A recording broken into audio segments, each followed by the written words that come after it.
Hello from everyone at TSNN and welcome. As usual regarding TSNN's educational webinar series, we are grateful to offer our audience such an amazing topic and experts when we dive into topics of high importance, especially growth when it comes to trade shows. Today we welcome 3 top trade show organizers along with our moderator, Dana, from the Expo Group as we dive into what it takes to become a TSNN fastest growing show. So thanks for tuning in. Big thanks to our devoted sponsors, Signature Boston, MCCA, Experience, and OnStream Media. With their support, we are able to deliver these educational topics to you free of charge. All TSNN webinars are brought to you by OnStream Media, the leader in multimedia webinar and webcasting services. OnStream Media is a leading online service provider of corporate audio and web communications, including webinar and webcasting services. OnStream Media's innovative platform, Visual Webcaster 4.0, allows event managers to easily produce, schedule, and invite attendees to highly interactive, live, and on-demand webinars that can be accessed via a desktop or mobile device. No downloads are ever required, and the solution can scale to support tens of thousands of attendees. The platform has been ranked at number 1 by top 10 reviews and is being used today to power our event. To learn more about OnStream's products, please visit onstreammedia.com. Another round of thanks goes out to Signature Boston and the Massachusetts Convention Center Authority. They own and operate the Boston Convention and Exhibition Center and the Heinz Convention Center. Boston certainly represents unique benefits and advantages of bringing an event there, including state-of-the-art facilities, first-class hotels, unique history, culture, and top-notch services, including free Wi-Fi throughout the BCEC and the Heinz. Now, Terrence Donnelly, Vice President of Experian, would like to say a few words. Terrence? Hi. Yes, thank you, Arlene. Real quick, Experian is just so excited and proud to be a sponsor of TSNN and particularly this webinar. As you know, Experian is a provider of attendee management and exhibitor solutions to some of the largest trade shows in the country. And we recognize that a key component of our clients' growth is their ability to access accurate, clean, and actionable data for their participants. Experian fully recognizes that the show data, your show data, is one of your greatest assets.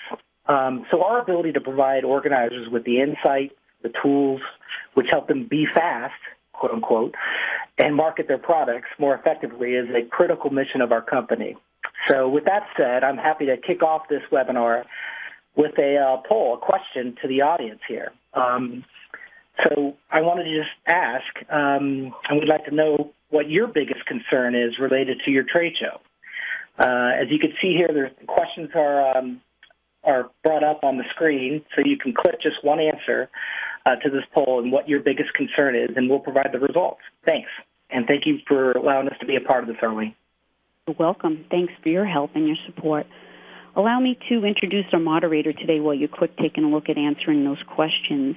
Dana, the VP of Corporate Communications for the Expo Group, oversees all communication materials for in-house and client-side programs, plus takes an active role in the innovative processes resulting in the creation of strategic and personalized experiential solutions.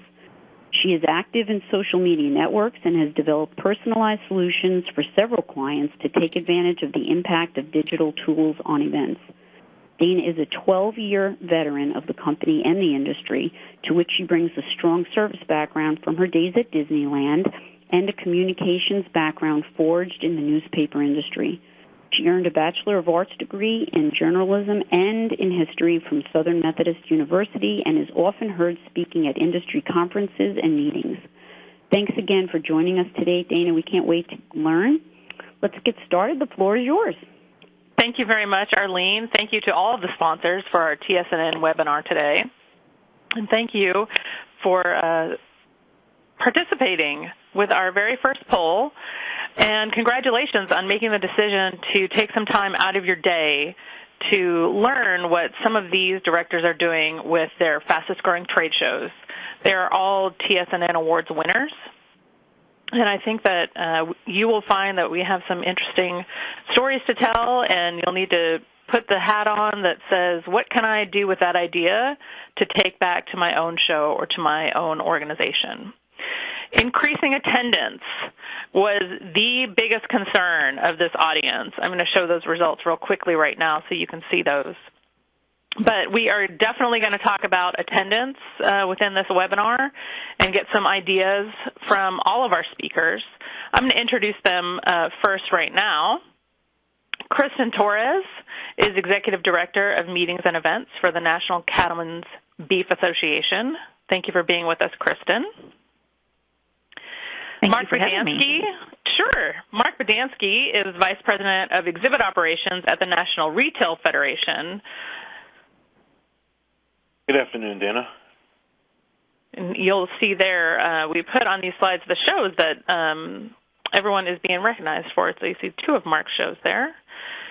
And Tasha Ventimiglia is the event director for Label Expo, and she is on the list for TSNN Awards list for the fastest growing show in the attendance category for Label Expo Americas. Thanks for being here, Tasha.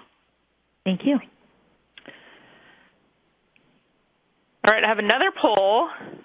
See, we like to keep things interactive here. So during this webinar, right, you're all sitting there, and I want to know what you're going to be doing while you're watching this webinar. Let me know.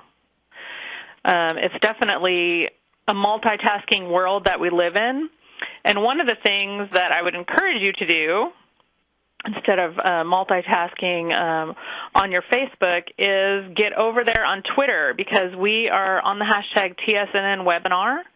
Arlene Shows with Trade Show News Network will be tweeting on the TSNN_com_US account, and she's also going to pull some questions. So if you're having a discussion over there on Twitter, you may find one of those questions or ideas pop up here on the webinar. And also don't forget there's a Q&A button that you can click to make sure that your question specifically is asked to any of our panelists today.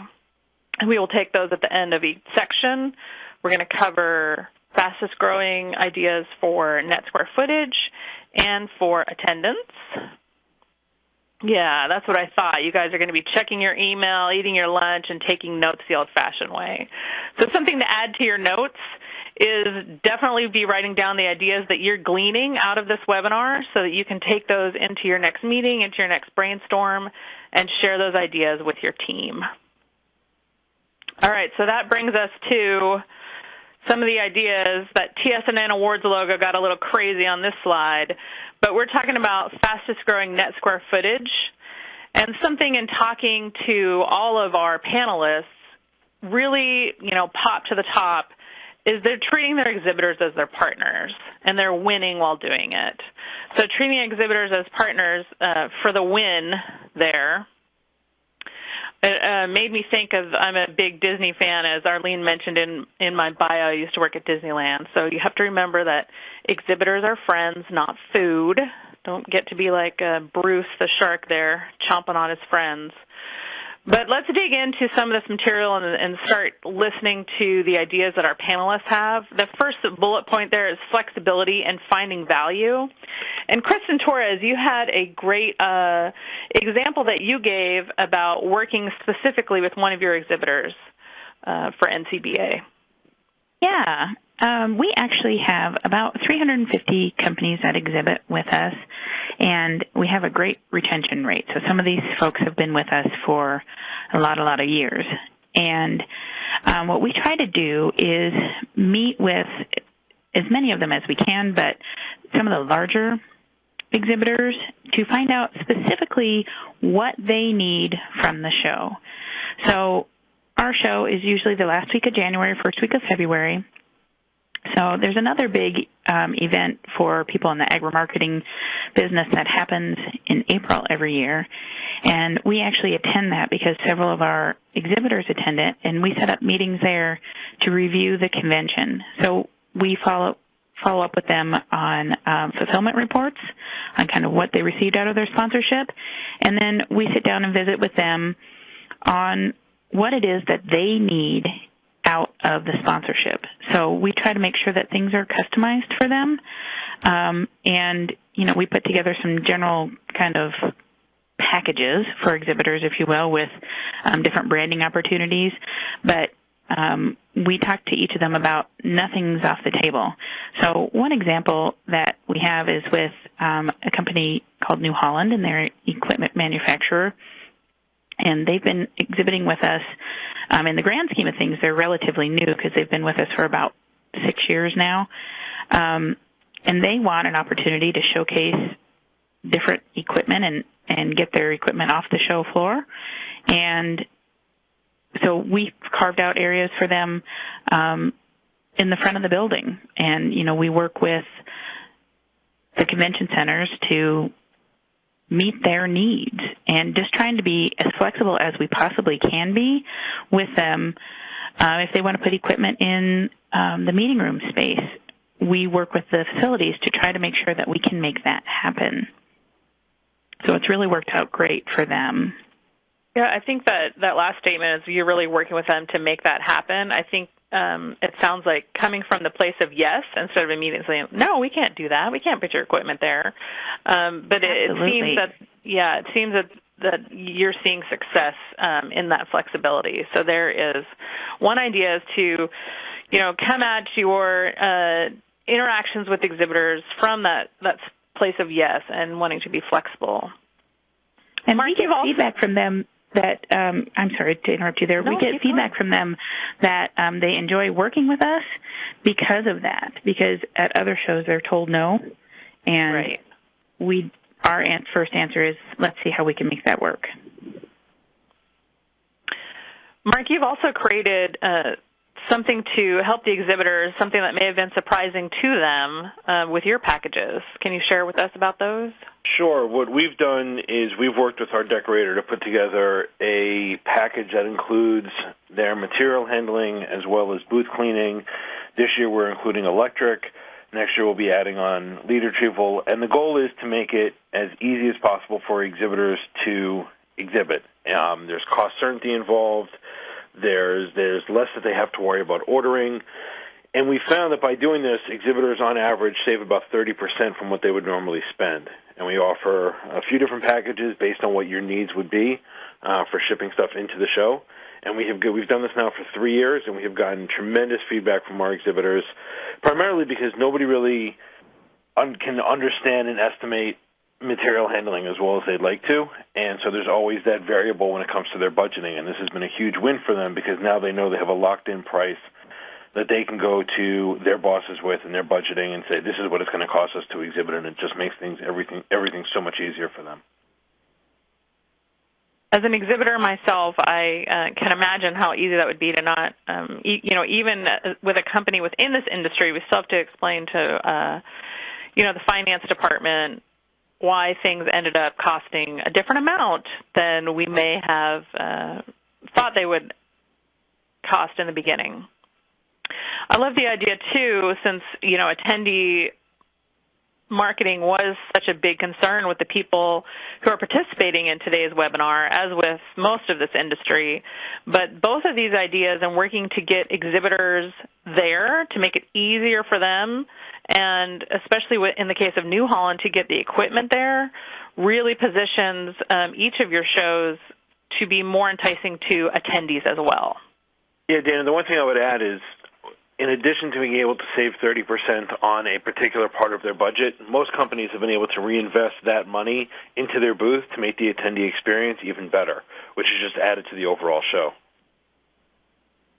Yeah, and I would echo that. We try to also work with exhibitors to, inform them about what we're doing so that they can incorporate that into what they're doing in their booth.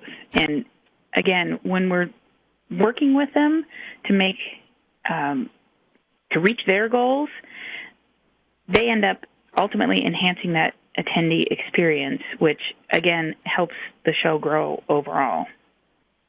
Yeah, that overall understanding can only help the exhibitors to benefit your community. You spend a lot of time, Kristen, I'm pushing into the next slide here, that talks about the exhibitor site visits that you're doing. And tell us about this. This was a recent trip. Tell us what you do in exhibitor site visits. Yes, these exhibitor site visits have become an event in themselves, actually. We started doing this about 5 or 6 years ago, and we typically do our final site visit in early fall where we're doing all of our planning.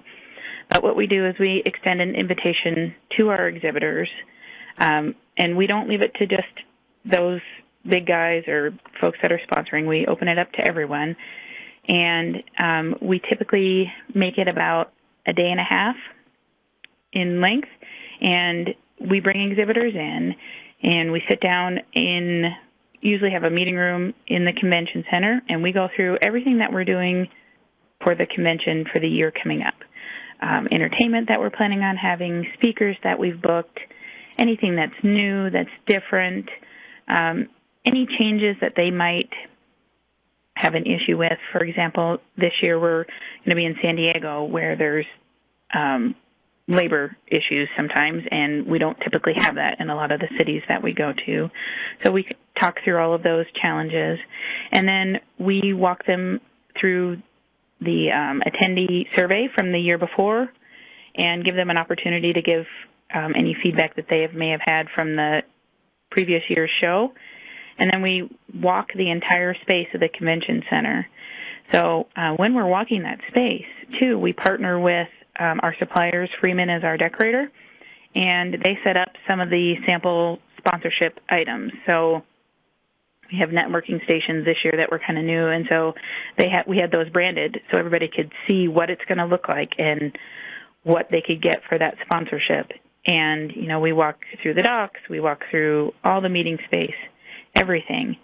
And then in addition to that, we set up a tour kind of the city, and we work with the Convention and Visitors Bureaus typically and take them to various places around town where they can host a customer dinner, or a lot of times we have exhibitors that do bigger events. They may have 50 or 100 people, and so we try to find locations that would be good venues for them.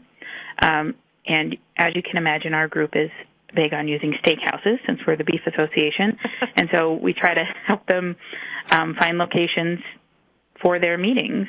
And then we also try to tie in a little bit of fun with it. So in this past event, we took folks, some of these photos that you're seeing, so we're going to be using trolleys for transportation at our convention. And so the one photo there on the left is everybody on the trolley on our city tour. And then we made a stop at the San Diego Zoo because it is an opportunity for them to do a customer event there. And then we worked with the zoo to make sure that they set up, they had refreshments there for everyone, and they had animals there. That's a porcupine there in the picture. And so it was not only fun for these folks, but they got some ideas of what they could do to make the overall convention and the trade show better for them. And along the way, we tie in sponsorships that we're selling. So, for example, those trolleys have sponsorship opportunities, and so we had custom graphics on the outside of the trolley so they could see what it would look like if they were to sponsor it. And then we ended the evening on a reception cruise, and after the cruise, we picked everybody up in branded pedicabs and took them back to the hotel. We have received great feedback from the exhibitors that they love this. They love that we're not only just talking about what we're doing and we're not just selling them sponsorships, but we're trying to help them enhance their overall exhibiting experience. It's been very, very popular and been growing year over year. I can imagine. And we talk in our industry about exhibitor education, and usually, that takes the form of some sort of speech or webinar designed to help them be better exhibitors within the booth, but you've really expanded that in helping them to be better exhibit marketers overall. And I think that's definitely an idea that others participating today can share. So thank you for giving us the rundown on how you bring that together and some of the ideas of how you can promote your show opportunities, your marketing opportunities within that kind of a program. It's a lot of work, but it's also resulted in a lot of new sponsorships for us, and allowed these exhibitors to also connect with each other. And so they've kind of got their own little community going there as well. So it's been really, really positive. Yeah, it looks like a great experience, and that brings us to Mark, is really taking responsibility over at National Retail to bring experiences to the floor. Mark, I pulled a couple of these photos off some of the social media and your website. Tell us what's going on here and why this is a benefit for growing your hall. Sure. So we're constantly trying to figure out ways to engage attendees on the expo floor so that they'll continue to come back to the floor, which makes everybody happy. The slide on the left is of a round table. So we offer, during the course of the show, several round tables just based on different topics. Sometimes we'll get a vendor, an exhibitor, to actually lead it along with a retailer, an attendee, about a specific topic. Sometimes it's just an attendee leading it. And it's a really good way for attendees, birds of a feather, to sit down, 8 or 10 of them, to talk for about 20 to 30 minutes about a particular topic. And we found these to be really, really well attended. The slide on the right would be our exhibitor big ideas, which is exhibitor content, but it is not a sales pitch. What we do is we have, depending on the show, up to 4 different rooms that fit about 100 to 125 people per room. And the exhibitors are able to come in, again, with a retailer, so that way it's not just a sales pitch. They come in and they actually tell a story, and it's a session, it's content, and our attendees really love it. The exhibitor loves it because it gives them a chance to be a speaker at a show, and the attendees love it because it gives them a chance to learn some content that we might not have been able to produce at the time. Because we're always looking to add additional things to the show floor to bring attendees. We found that the educational things are usually the things that work most, but sometimes there are things as simple as having a fun zone, an area for people to play in, to just blow off some steam works. A place for people to charge their phones is always good. But we've always found the content on the floor seems to work the best for bringing people to the floor. And in this theater, Mark, about how long do you run those sessions? So we have them pretty much from the time we open till the time we close, and they run for between a half an hour, 45 minutes. Okay. And we sell them, there is, and we sell them, and we do vet them to make sure that it's going to be quality. It's just going to be presented by the exhibitors rather than by us. Yeah, making sure they're not up there using it as an extra booth to sell stuff. Absolutely. Mark, how do you measure whether your exhibitors are satisfied? We talked about how doing surveys. All of you are still doing exhibitor surveys and getting that quantifiable data that you can, but the qualitative data that comes out of a town hall or a meeting environment is also key for making improvements. So do you have any? Sure. We used to do the exhibitor advisory group, and we still do it on occasion. But what we found is the exhibitor advisory groups, we had trouble getting the exhibitors to see just past their needs, no matter how much we wanted them to. So what we did is, a few years ago, we started doing these exhibitor town hall conference calls. And about a week after the show, we have a conference call that's open up to every single exhibitor on the floor. Everybody gets the dial-in information. They don't have to RSVP or anything. They just get the dial-in information. If they want to join, they can join. And we run through the entire show. We go through all of our vendors, who we have represented there. We go through all of the things that we've changed for this year, all the things that we might change for next year, to get our exhibitor feedback.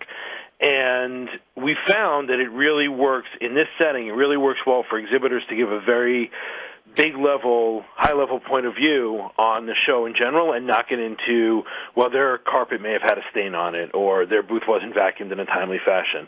And it's a much greater, how is the show really doing conversation. And it took a little bit for some of the exhibitors to be willing to talk, but now, so our biggest show has about 550 to 600 exhibitors. Last year we had 250 companies join our call.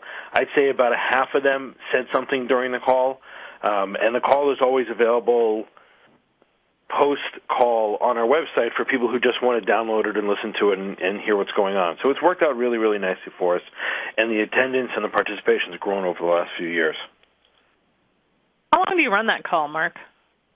It's about an hour, hour and a half. Okay. And I can see where no one would be complaining about the specific carpet they had in their booth in front of all of the other exhibitors. So great way to control those kind of things. Yeah, and as soon as, if we find that there's something that sounds very specific to a company, we just say, okay, you know what, we're going to reach out. We know who you are. We know how to reach you. We'll reach out to you. The vendors that are on the call will reach out to you and everything else, and that seems to keep things moving pretty well. All right. Don't forget, all of you who are participating in today's webinar, you have the opportunity to ask questions. Just click on that Q&A tab. Anything to share, Mark, about the town halls before we move on to our next section? No, I think that pretty much covered how we do it. And, it's just important to, if you do it the first time and you don't feel like you're getting the participation that you would necessarily expect, keep doing it, because the more you do it, the more people will call in and participate. And you have to remind exhibitors, about it and make sure that they join in, because once they do it once, they'll keep coming back, guaranteed. Awesome. All right. If you guys would, I'm going to pop up another poll here so we can gauge how we're doing. If you can go ahead and fill out that poll, we would certainly appreciate it. And be sure you're writing down at least one idea on each of these sections to grow your net square footage. And here we come up onto growing our attendance. In 5, 4, 3, there we go. All right, so really in talking with our panelists, it was very clear that they are harnessing all the resources that they have at their disposal to drive people to their events.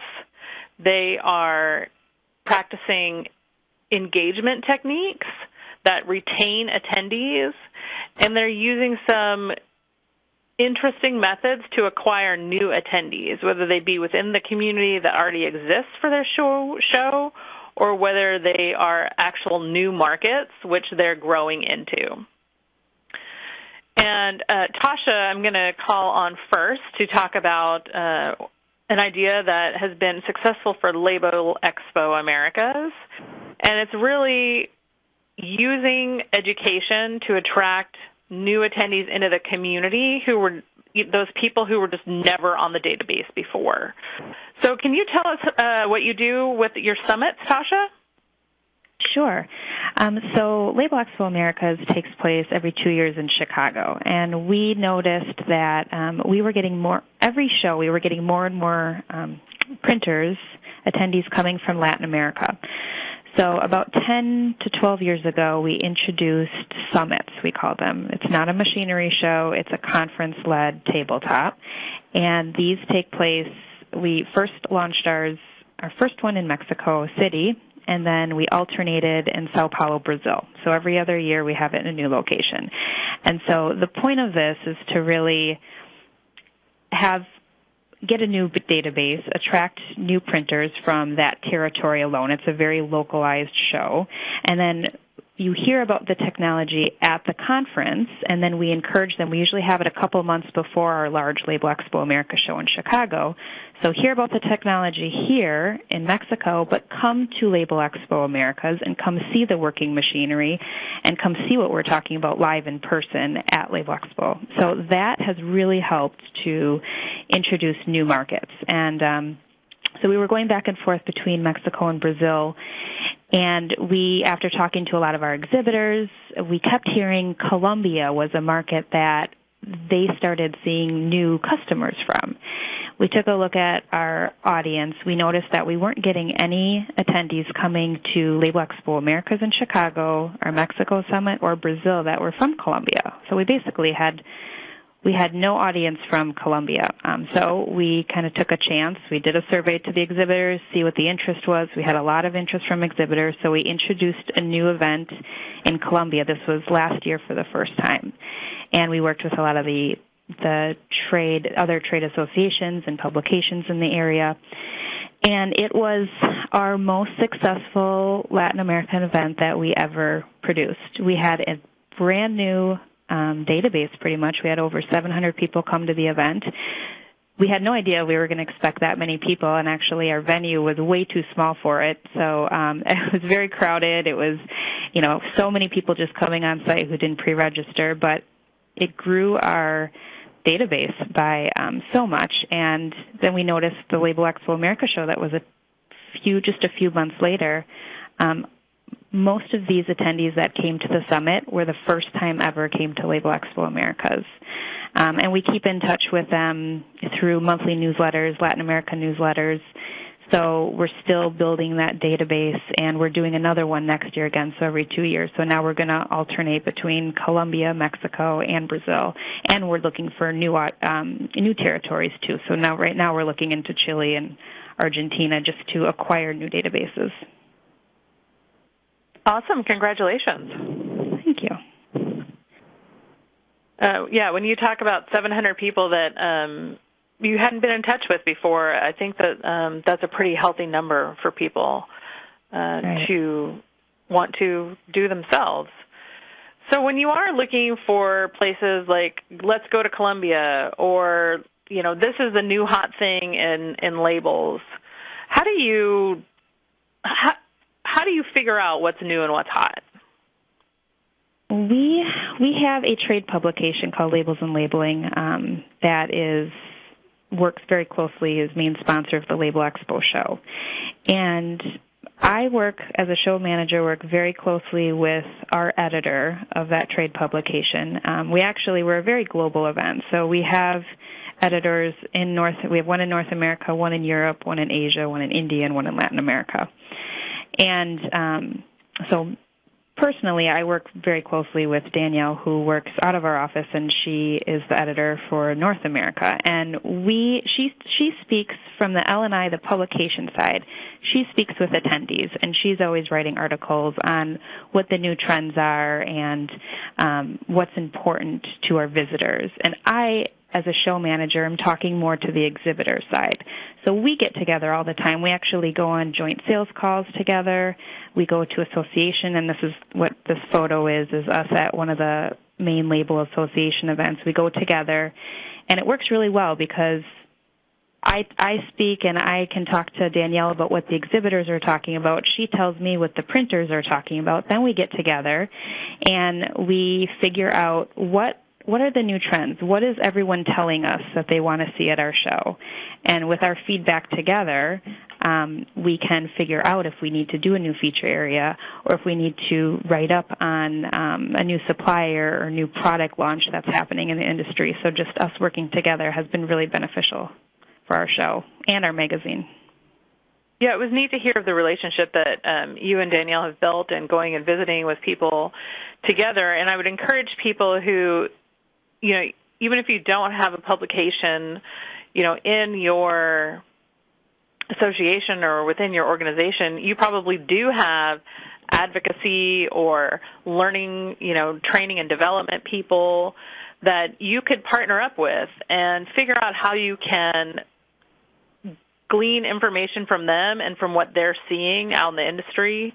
The other thing, it's always a good idea, building good relationships with the editors who are with magazines that maybe cover your industry but are not part of your organization. So I think it's an important story to really use all your resources that you have within the organization. And I love the story, Tasha, that you're obviously doing that. We have another idea coming up from Kristen. You're up on the stage here again, Kristen. Talk to us about young beef leaders. Yes, we have a new program that we rolled out this year. We're kind of actually right in the middle of it. We were trying to figure out how to attract attendees more on a grassroots level. So we felt like we had kind of the general marketing covered. We're in all the big trade publications. We're using all of our internal outlets to get information out to folks. But to try to make it a little bit more organic, we came up with the idea of marketing ambassadors. And so we received some feedback from a segment of our members that we call the Young Beef Leaders. And several of those folks are young professionals in the industry, and some of them are young ranchers as well. And they find traveling to our convention can be very expensive between registration and housing and the travel expenses. And so we were also trying to find a way to help put a program together that maybe they could apply for and give them an opportunity to have their way paid to the convention. So what we came up with is this marketing ambassador program. And our organization is divided into 7 regions, if you will, throughout the country. So we figured we would try to get a representative from each region, because then they could do some marketing to folks that are more in their area of the country. And our Young Leaders program is based on the regions as well. So we put together an application for folks, and we're still soliciting applications right now. It closes tomorrow, actually, for folks to apply for this ambassador program, and they receive their convention registration paid for. We take care of their housing for them during the convention, and then give them a travel credit as well. And then what they need to do in order to get that is a lot of the marketing that they're going to do is out on social media, but they need to be doing a certain amount of posts every week on whatever social media they're on. They need to increase those as we get closer to the event. Then they'll need to also provide coverage of the event when they're on site through social media. Additionally, our state partners have a lot of events as well, some on the state level, some even down to the county level. And so they also need to try to attend all of the state events that are happening in their region, as well as any county events, and if possible, get themselves on the agenda to talk about the convention and the trade show and encourage people to attend.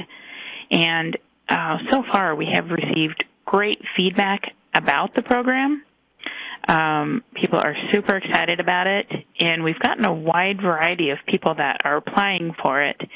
We opted not to put an age limit on it per se, though knowing that odds were pretty high that we were going to get a lot of those younger folks doing it, but didn't want to kind of limit what we were doing there. And so far, it's just been very, very positive. We don't have results on it yet on how it's going to work, but we also look at our exhibitors kind of in the same way as marketing ambassadors, just not quite so formalized. And so we use our exhibitors to try to get the word out about the convention as well. So we were already doing a lot of the things that we're going to be doing for this new ambassador group. So for exhibitors, we provide them with all of the graphics that we have for the convention. Some of them have gone so far as to have custom panels in their booth that tie into the theme each year. We provide marketing materials like postcards that they can customize. We provide sample Facebook posts or different things that they could tweet out, so they don't even have to think about what to write, and provide banner ads and print ads and all of these types of things. And so, like I said, we're doing all that already for our exhibitors and for our state partners, but now we're tapping into this Young Leaders group to take advantage of that and hopefully help get the word out even more. So it's more peer-to-peer, more grassroots kind of marketing, guerrilla marketing maybe, if you will. I like it. Yeah. How do you push out, Kristen, that kind of information, like you said with the exhibitors, like you'll write tweets or Facebook posts. How do you get those in their hands? You're just emailing them like on a regular basis, or it's a part of some of their communication? Well, we have regular communication with them. That increases in frequency as we get closer to the show via email. But we also put information in the exhibitor kit. We have a section that's, all about logistics and ordering furnishings and things like that. And then we have a section that's about marketing. And then we have on our FTP site, because a lot of these are big files, we put everything out there on that FTP site, and we just remind them that they're out there, and so that they can go out and grab that stuff at any time. So there's a lot of trust involved with you trusting your exhibitors and you trusting the ambassadors to use your information appropriately. Mm-hmm. Was that a hurdle for your team to get over, or is that just the nature of your community? I can see where other people might be reticent about some of the things that you're talking about. Yeah. We try to have a lot of communication with those groups about it, and try to make sure whatever that we're putting out there is safe. So something that couldn't be taken and twisted a certain way, or if something is, very exclusive to a certain sponsor, that kind of information maybe we aren't putting out there, and we try to kind of keep it very general. With the marketing ambassadors, our plan is to have even more communication with these folks, regular emails just with updates, but then we're going to have conference calls monthly. So we have status conference calls to find out what they're doing, what's working for them, what's not working for them. And we're trying to also make sure that with these marketing ambassadors, we have 7 regions. So really we're looking at 7 people that will be able to handhold a little bit more, I think is the best way to put that. So we'll be able to control some of that messaging that's getting out there. Okay. So we'll have to check back with you early next year and see how those young beef leaders did in getting registered attendance, right? Don't forget you can ask questions, even if it's something specific for one of these panelists. I'm sure that they would be willing to answer it. Kristen did touch on a point about using technology to get exhibitors to, send out invitations, to put these things in the hands of your ambassadors, whether they be your exhibitors or whether you have a group like this. I'm excited to see how this works out, because empowering those young people and giving them the benefit of being able to come to your show and then being even more involved in your association sounds like it's a pretty winning scenario from where I sit. I think it's going to be. And, we have our members and our attendees are they're such a tight-knit community to begin with that just even asking them to help, whether or not there's incentive behind it, they want to help. So the incentive is just a bonus for a lot of them. All right, everybody, tell us how we do on this section. So a few of you thought we were geniuses with all of those net square footage ideas. So let us know what you thought of these ideas to be growing attendance. It's obviously, these kind of roundtable discussions. It's why I think, the idea that Mark has at his show to put those people on those roundtables and get some ideas out, that's really what we're doing here today. So if you want to participate with putting questions on Twitter or through the Q&A, that would be great. We are going to move forward a little bit, because something that really percolated to the top when I was discussing, I asked each of our panelists, what did you do to get on the TSNN Fastest Growing Show Awards list? And something that percolated to the top as an overarching theme was that they were making changes. They're making challenging and innovative thinking pervasive in themselves, in their department, in their organization. And I think that is something that a lot of people on that fastest growing list probably share, those qualities. And at the same time, it's a very scary place to be in. you have to be very comfortable with change. So as we close out here in the last 15 minutes, I want to talk a little bit about how each of our panelists, what do they think about change within their organization? And we are going to start with Tasha, who they're trying new things on the show. You know, she talked about how they discovered new markets, new people who weren't involved with Label Expo. She's working with the editor to discover new trends of what's going on in the industry. So, Tasha, tell us a little bit about how you created a couple of the new pavilions that you have at your show, like craft beverage or the smart innovation. Yes. This definitely is a joint effort with our team, our sales team talking to our exhibitors and our editorial team talking to the visitors. And we just really, for example, we noticed that we are the Label Expo show, the label industry. And one of the trends that we've seen is our exhibitors and our attendees are not just printing labels anymore, they're printing flexible packaging and folding cartons. And, you know, we really haven't done much to showcase that whole new product field. So what we did was we asked a couple exhibitors if they would like to bring some machinery, and we actually paid for them. It was kind of free booth space for them on the show floor to bring machinery to show printing not just labels. With your machinery, you can print other things too. So that was a package printing zone that we called it. We tried it for the first time at our Label Expo Europe show. You know, you learn from a couple things that you want to change. So it went really well. We knew that we wanted to keep doing it. So we repeated it again at Label Expo Americas because we have a whole new audience that goes to our Chicago show.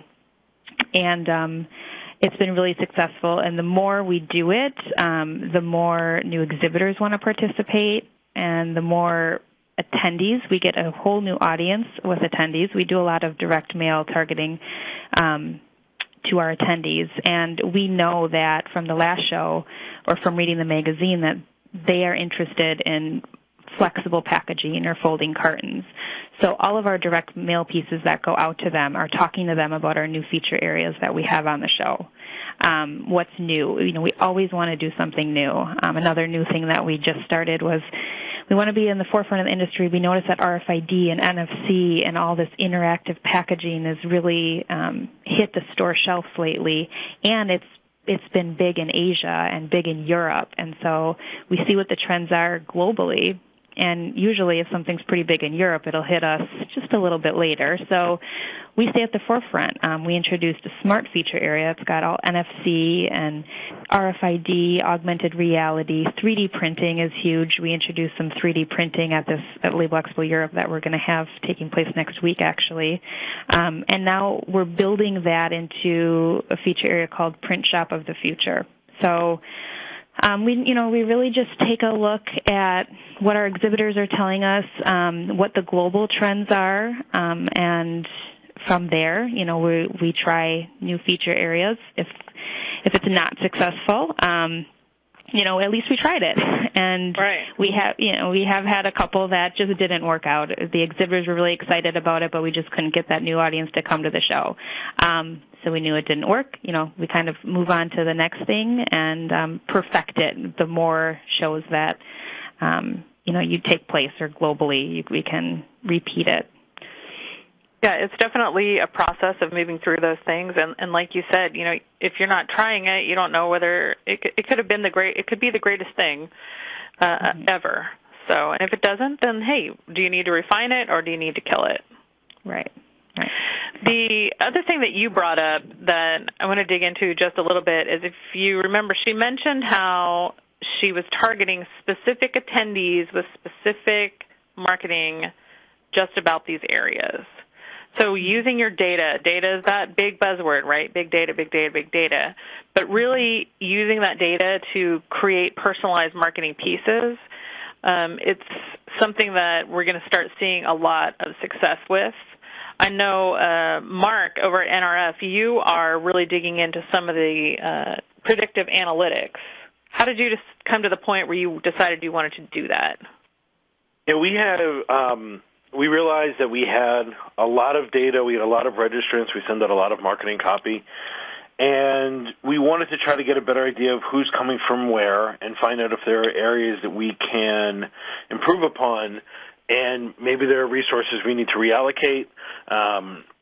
One of the things we've looked at is how many, on a company level, how many registrants is each company sending based on the number of engagements that they have with us, whether it be webinars that they come to, whether it be downloads that they've downloaded off our website or logins to look at anything on our website or stuff like that. And what we've found is, like-minded behavior, so we can know who to target if we want to grow certain areas of the show based on previous behavior. A phenomenal study.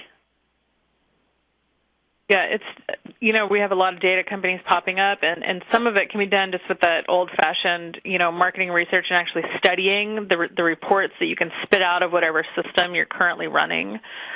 I did want Mark to get out that point because it's having a big impact on the show, and even Tasha and I talked about, that you're finding the people that she found in Colombia to come to that summit, she can now go find people who look like that in Chile and build up another market. And, we all talked about the fact that it used to be that maybe 6 people came per organization. Now they're only sending 2. So doing those kinds of analytics like Mark just talked about to bring more people per organization, also another benefit. Mark, I want you to tell us about these blue sky meetings that you had. I put a link here on the slide. There's an article about it on TSNN. Don't go there now, people on the webinar. Don't go there right now because Mark is going to give you a little overview about those.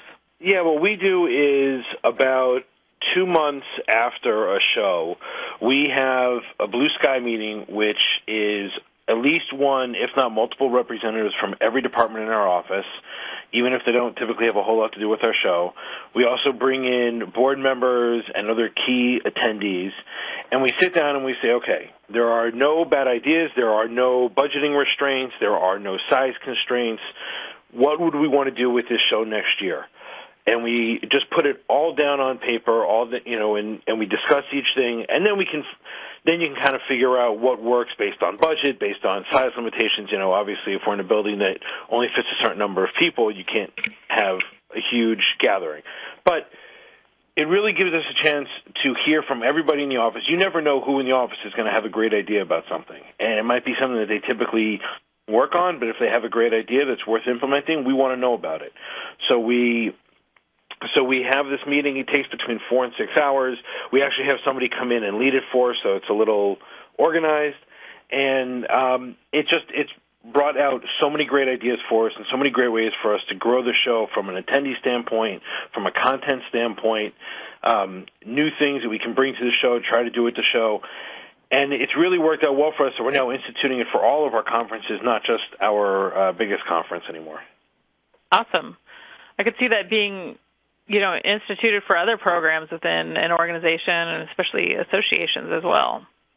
Are there any other rules besides, hey, this is 4 hours of no bad ideas? Not really. We put out there, we go through each area of the show and say, in an ideal world, what would you like to see? Mm-hmm. And then what we do is, I think you can probably see it on that slide, is we have the huge paper that you can write on and stick on a wall. We stick all the ideas on the wall. During different parts of the day, we'll have people walk by and put a star next to the thing that they think works best. We'll have people initial where they want to help us try to do things. And it's a great way to get engagement. It's a great way for the whole association to really feel like they belong and they own part of the show, even though the conference department might be the ones that are just running it. I can definitely see people who are those of you participating in the webinar. Take this idea, and if you work for an organization that you're sitting here thinking, oh, this is never going to fly at my place of business. Maybe it's something that you can do just within your department. But when it does come to growing fast, people are making changes, and they're taking change and the process of change very seriously.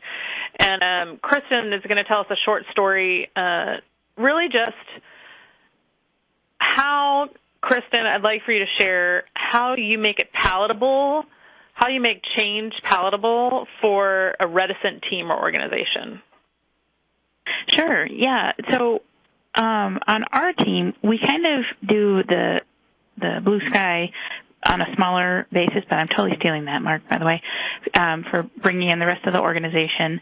But the expectation is, when you're serving on our team, is that I don't care if you're at the coordinator level or if you're at the executive director level, that it's expected that you participate, and it's expected that innovation is top of mind, and that change in general is top of mind.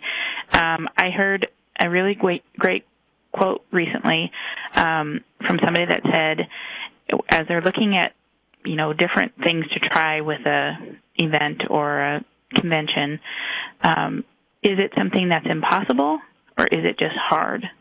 And I'm planning on stealing that as well and implementing that on our team, because there's a lot of times, if it's impossible, it's impossible. But if it's just hard, then sometimes you got to figure out a way how to do it to make the event better.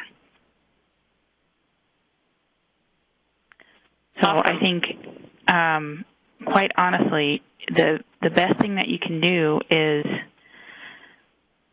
dream big, like Mark said, and, start big. And then we have a list that we put together that we call it our small bets, things that we tweak each year. If we're just going to make a small improvement to something to make it better, sometimes those small things have a big impact. And then we also have an innovations list every year, and we literally write everything down that we're going to do and how we're going to make it better. And within our team, we have people that come in and we put everything up on the wall and say, within your responsibilities, what are you going to do to make improvements to the convention? And everything needs to make the attendees' experience better. And if it's really great, there's a lot of times when we get hung up on the dollar figure, and that's not always the deciding factor on things. So I think it's you just have to start, quite honestly, just start writing stuff down. That, ladies and gentlemen, is how you get to be fast, like our three panelists who were very gracious to share what they're doing within their organizations to be on the fastest-growing trade shows in North America list for the TSNN Awards. And really now is the time for you to take action and take those notes that you have been taking throughout the last hour and put them to work for your own show. And Carla, we thank you for your question. We're going to put you in touch with Tasha. We just don't have time to cover it right now. The TSNN Awards, sponsored by Trade Show News Network and several other awesome people, are t-awards.com if you want to check that out, if you are unfamiliar. And as we close out the webinar, Fast Like Us, what it takes to be a TSNN fastest growing show, I really want to thank Kristen, Mark, and Tasha again. You guys have been awesome. And definitely a big appreciation to our sponsors, Signature Boston, Experience, and OnStream. Thank you for letting me guide you through this hour, and I look forward to seeing what kind of conversations come out of this. Thank you all. Thank you. Thank you.